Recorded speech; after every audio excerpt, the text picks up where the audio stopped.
Muito tempo se passou depois do ponto final do último livro do Antigo Testamento.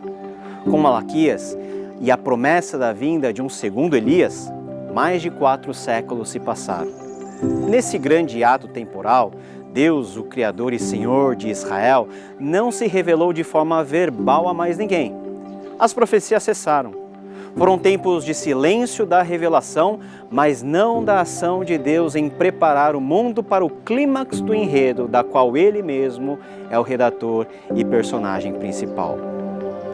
Desde o retorno do povo judeu à terra na Palestina, vários mega-impérios revezaram-se no controle do Antigo Oriente Próximo, palco geográfico mais amplo da história do Antigo Testamento. O final das escrituras hebraicas já mostrara que o Império Neobabilônico deu lugar ao domínio do Império Medo-Persa. Entretanto, algum tempo depois, outra força se levantou, agora do outro lado do mar Mediterrâneo. Alexandre o Grande terminou o trabalho de unificação das polis em um grande império, o Império Grego-Macedônico. Do Ocidente, no sentido oriental, esse império varreu tudo o que estava diante deles. De Atenas até as fronteiras do Paquistão e da Índia, Alexandre conquistaram um domínio de dimensões nunca antes vistas. Com Alexandre e a partir dele, os caminhos que ligavam todas as partes do império foram pavimentados. Os seus súditos começaram a viver um modo de vida a imitar os padrões gregos. A língua franca e os costumes foram sendo pouco a pouco modificados para uma forma mais grega de se viver. E isso bateu às portas da Judéia. A despeito de uma resistência do povo de Deus em não se misturar com os costumes pagãos, muitos judeus acabaram sucumbindo e aderindo a uma forma de viver paganizada. Nesse intervalo, o Império de Alexandre se desfez depois da sua morte e pouco tempo depois outro império entrou no cenário geopolítico, abocanhando tudo e mais um pouco daquilo que havia.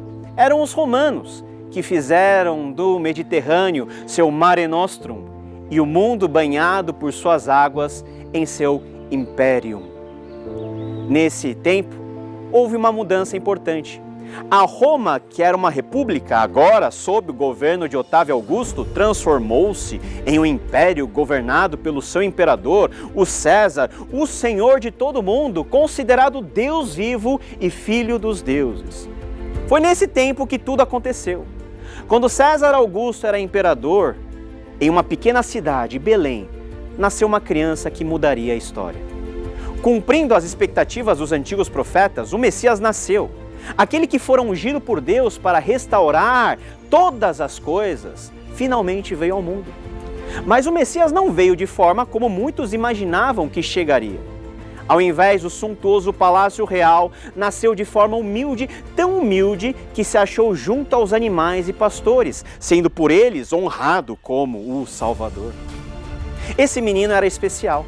Diferente de todos que nasceram na história de Deus com seu povo, esse menino não era simplesmente filho de seus pais. Ele era o verdadeiro Filho de Deus.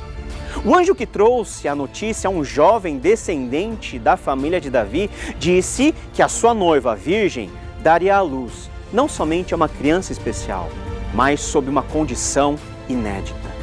José, filho de Davi, não tema receber Maria como sua esposa, pois o que nela foi gerado procede do Espírito Santo. Ela dará à luz um filho e você deverá dar-lhe o nome de Jesus, porque ele salvará o seu povo dos seus pecados. Em outro evangelho, escrito alguns anos antes, Marcos registra algo revolucionário. Princípio do Evangelho de Jesus Cristo, Filho de Deus. A palavra evangelho não foi usada à toa. Era, na verdade, uma palavra importante dentro do contexto da vida de Jesus.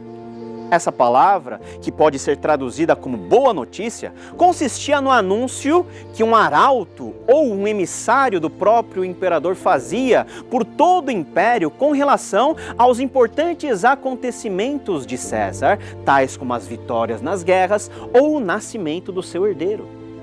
Dentro do contexto em que os romanos empurravam goela abaixo de todos os povos a sua pax romana, tudo que dizia respeito ao poder quase divino de César era digno de ser chamado de boa notícia.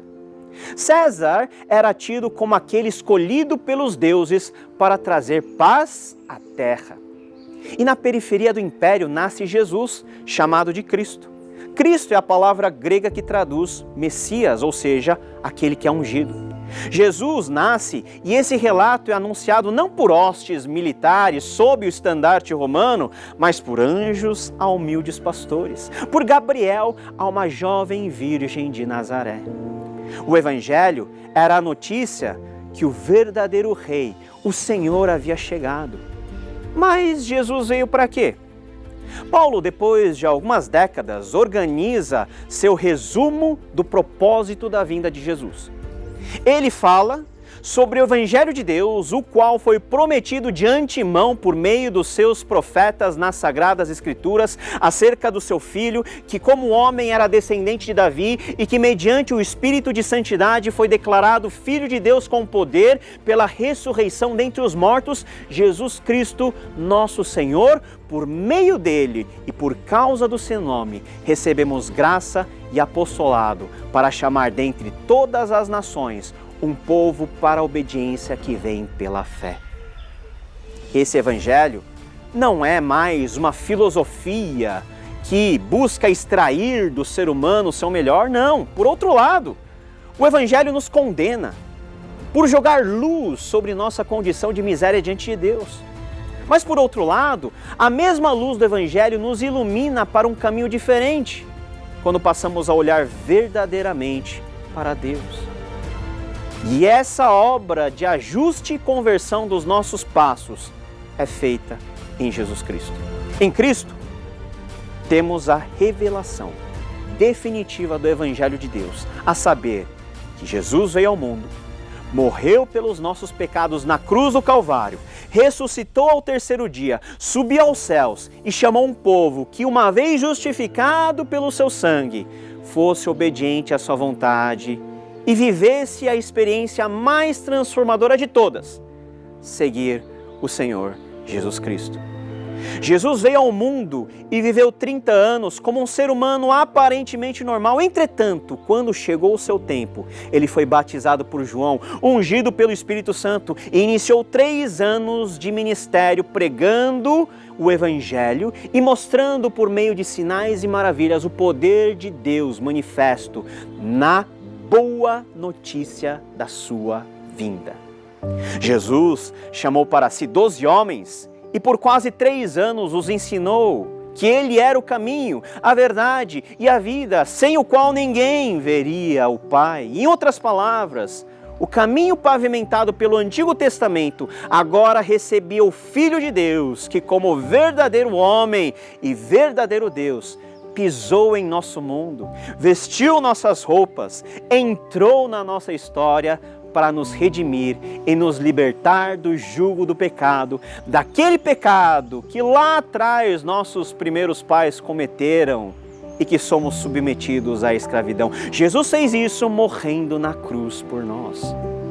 Em sua conversa com Nicodemos, Jesus disse ao velho professor: porque Deus tanto amou o mundo, que deu o seu Filho unigênito, para que todo que nele crer não pereça, mas tenha a vida eterna. Pois Deus enviou o seu Filho ao mundo, não para condenar ao mundo, mas para que este fosse salvo por intermédio dele. Salvação. Finalmente a salvação veio e em Cristo todos os que nele creem são gentilmente convidados a serem refeitos à imagem de Cristo como novas criaturas. Jesus de Nazaré não foi alguém que tinha a pretensão de ser, por meio de seus poderes naturais e sobre-humanos, alguém importante, um rei, dar o golpe sobre os romanos e tomar à força o reino de César. Não, ele era o Senhor verdadeiro que veio humilde para cumprir uma missão anterior ao trono. Ele veio para morrer. Jesus veio ser o sacrifício único e definitivo do qual toda a lei de Moisés se referia de forma tipológica. Jesus não veio para ser servido, mas para servir e para dar a sua vida em resgate de muitos homens. Jesus veio para salvar o seu povo. Ele veio para organizar todo o mundo e o cosmo bagunçado pelo pecado que entrara como intruso em nossa história com Deus.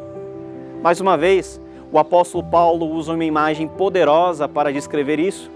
Deus nos revelou o mistério da sua vontade de acordo com o seu bom propósito que Ele estabeleceu em Cristo, isto é, de fazer convergir em Cristo todas as coisas celestiais ou terrenas na dispensação da plenitude dos tempos. Nele fomos também escolhidos, tendo sido predestinados conforme o plano daquele que faz as coisas segundo o propósito da sua vontade, a fim de que nós, os que primeiro esperamos em Cristo, sejamos para o louvor de sua glória. Jesus é o clímax da história de Deus com o ser humano. É em quem o grande problema, a insolúvel crise da narrativa se resolve.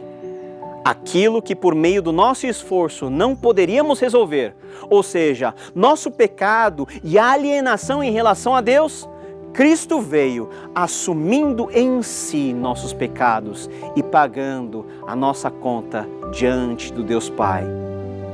Nele e hoje somos justificados e considerados como dignos de receber a adoção como filhos de Deus. Sim, o Evangelho é sobre o Filho de Deus, que nos torna também filhos do mesmo Pai. A vinda de Jesus, sua morte e ressurreição, é a manifestação pública e universal do glorioso propósito de Deus em restaurar a criação perdida em seus pecados. Por amor ao ser humano que fizera de acordo com sua imagem e semelhança, Deus enviou seu próprio Filho para nos resgatar. Em Cristo, a história toda se divide no antes e no depois. A cruz de Jesus é o marco para o qual todo o Antigo Testamento apontou e o ponto a partir do qual todo o povo de Deus, vivendo hoje, passa a fazer com que essa bendita história seja conhecida por todas as pessoas, até que ao nome de Jesus se dobre todo o joelho no céu, na terra e debaixo da terra, e toda língua confesse que Jesus Cristo é o Senhor, para a glória de Deus Pai. Como podemos participar dessa história da redenção? Duas coisas. Primeiro, ouça Jesus. O Senhor convida seu povo dizendo: venham a mim todos os que estão cansados e sobrecarregados, e eu lhes darei descanso. Tomem sobre vocês o meu jugo e aprendam de mim, pois sou manso e humilde de coração, e vocês encontrarão descanso para as suas almas, pois o meu jugo é suave e o meu fardo é leve. Não importa como foi a sua história particular até esse momento, Jesus pode transformar você. E em segundo lugar, invoque o nome de Jesus e creia nele. O apóstolo Paulo diz o seguinte: se você confessar com a sua boca que Jesus é Senhor e crer em seu coração que Deus o ressuscitou dentre os mortos, você será salvo. Pois com o coração se crê para a justiça e com a boca se confessa para a salvação. Como diz a Escritura, todo que nele confia jamais será envergonhado. Não há em Cristo diferença entre judeu e gentil, pois o mesmo Senhor é Senhor de todos e abençoa ricamente todos os que invocam, porque todo aquele que invocar o nome do Senhor será salvo. O Evangelho é o que Deus fez em nós por meio de Cristo Jesus. Isso é tão libertador. Quando somos alcançados por tudo que Jesus fez na história, entendemos que não mais temos o peso de, por nossas forças, construir uma grande torre e alcançar os céus.